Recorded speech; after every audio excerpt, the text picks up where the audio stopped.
Hi, we use foreclosure.com as a resource to help us with our real estate investing.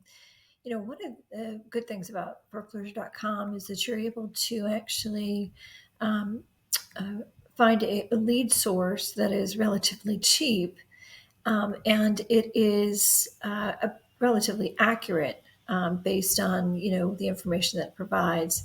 It does notify you or give you a notification up front that there has been some change in the public records, which is very useful. We as real estate brokers use the MLS and receive notification from realtor.com, the MLS, Redfin, all of these other resources for listings that have been put into any of the data share MLSs. But foreclosure.com is a resource just like that can be used for upfront initial notification of properties that may be distressed. So we can look at foreclosures, we can look up pre-foreclosures, bankruptcy properties, rent-to-own properties, short sales, as is deals, and then also properties with a tax lien. So it's a very useful resource, and again, it is relatively cheap compared to most resources. And you can search in this for properties in your area. So you can pick up a zip code, and I just picked 34480. But for all intents and purposes, we can turn around and look at foreclosure homes, sheriff sales, short sales, fixer uppers,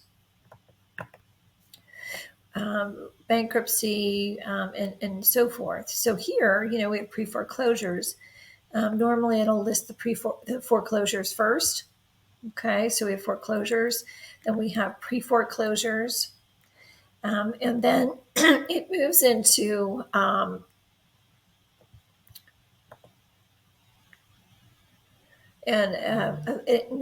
other, the bankruptcies and so forth on the list. But you can actually be alerted. And this is what I was saying about the foreclosure.com being similar to, your search or save search in the MLS, is that you can get alerts about certain properties that come up in that area.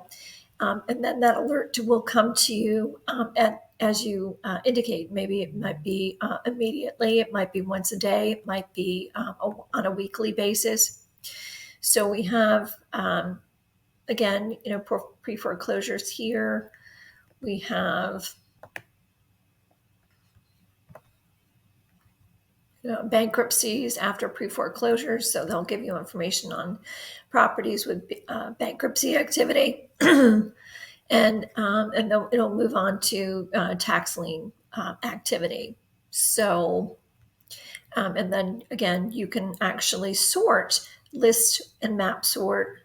You can sort by price, auction date, bathrooms, bedrooms, living area, market value, what they've estimated in their software, and they have a rental and property value software a calculator in there that they in their algorithm. And then they again listing types. You can go into the current tax liens. So they will give you, a property that has a tax lien 1,260 square feet. It will tell you a mobile home. You can actually pull it up. And then if you have a subscription, it will actually provide it to you. Okay, so let me sign in.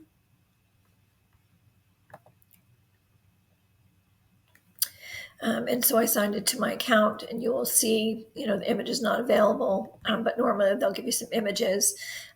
They will give you the AVM, which is what they calculate as being the market value. And then they will actually turn around and give you a rental estimate. So, an estimated rental value for homes in that area based on, the size and the type of property that it has. Okay, so let's go into, I'll just choose a zip code here.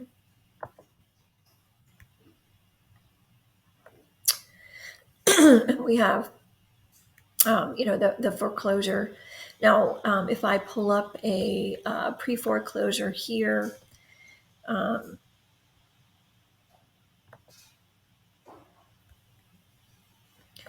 it'll tell you the address. It'll give you photos if if there are more than one photo, they'll actually put it in there. A little overview of what it looks like. They'll give a map view of where it is. Okay, so you can certainly search by map view, give us estimated values of the properties in the area. It'll just give you, what the AVM low, high, and mid are, and again the rental value. But if we go back to the property itself, you'll see the low range, the high range, rental value, low and high. Okay, and then we can go into where it is in the foreclosure timeline. Okay, so I'll give you a little information about the bedrooms, the bathrooms, the area square feet, how long it's been on the site, who the lender is, and then the case number, the book and recording date of the case being filed. So, and then the book and page where it's listed in the public records, and then they'll give the trustee information. So you can go look that up in the public records and pull out more information about what is owed on the property, and what the potential additional fees are, and so forth. Okay.